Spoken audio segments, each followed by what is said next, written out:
Hey everyone, welcome back to my channel. আজ আমি নিয়ে এসেছি নতুন একটা রেসিপি, ঝরঝরে পোলাও রেসিপি। অনেকেই আছেন নতুন গৃহিণী কিংবা ব্যাচেলার, তারা জানে না কিভাবে পোলাওটা রান্না করতে হবে। তাদের জন্য সহজ পদ্ধতিতে চলুন দেখি।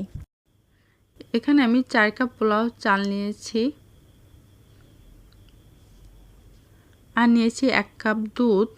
ব্রেস্তার জন্য 1 বাটি পেঁয়াজ কুচি নিয়েছি আর আদা বাটা নিয়েছি, রসুন বাটা, ঘি, 4টে তেজপাতা, কিশমিশ, 3টে কাঁচা লঙ্কা, 4টি এলাচ আর 4 পিস দারচিনি আর গুঁড়ো দুধ।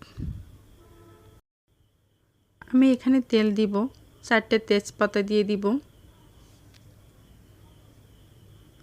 2টো দারচিনি দিব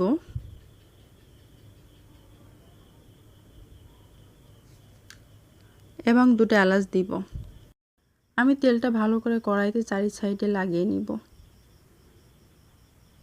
এখানে আমি 2 চামচ রসুন বাটা আর 1 চামচ আদা বাটা দিব, হাফ চামচ লবণ দিব। এবার আমি ভালো করে মশলাটা কষিয়ে নিব।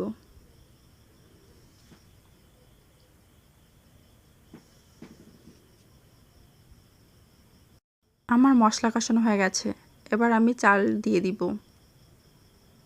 আমি চালটা আগে থেকে ভালো করে ধুয়ে জল ঝরিয়ে রেখেছিলাম। এবার আমি চালটা মশলার সঙ্গে মিক্সড করে নেব।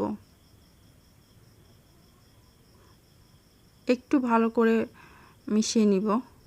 এবার আমি এখানে 1 চামচ ঘি দিয়ে দিব। ঘি দিলে ভাতের ফ্লেভারটা বেশি ভালো আসে।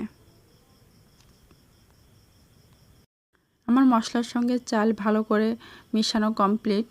একটু ভালো করে ভাজি করে নিতে হবে। ভাজিটা হয়ে গেছে, এবার আমি একটা বলে জল দিব। জলটা ভালো করে ফুটিয়ে নিব। এবার আমি এখানে একে একে 3টে কাঁচা লঙ্কা, 2টো দারচিনি, 2টো তেজপাতা আর 2টো এলাচ দিব। কিশমিশগুলো দিয়ে দিব।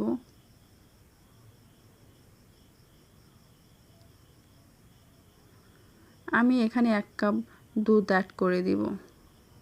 এবার আমি গুঁড়ো দুধটা দিয়ে দিব।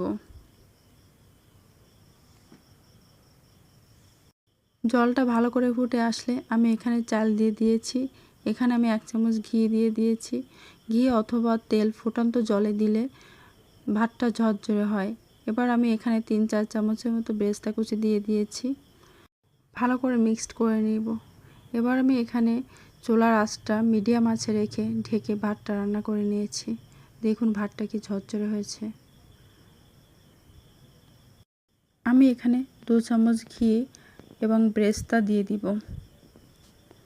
দিয়ে ভালো করে ভাতটা দমে বসিয়ে নিব।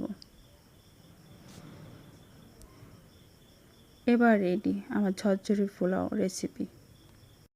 আমার ভিডিও যদি আপনাদের ভালো লেগে থাকে তাহলে ফ্রেন্ড অ্যান্ড ফ্যামিলির সঙ্গে শেয়ার করুন আর প্লিজ সাবস্ক্রাইব করুন আমার চ্যানেল। সাথে থাকার জন্য অনেক অনেক ধন্যবাদ। ভালো থাকুন, সুস্থ থাকুন।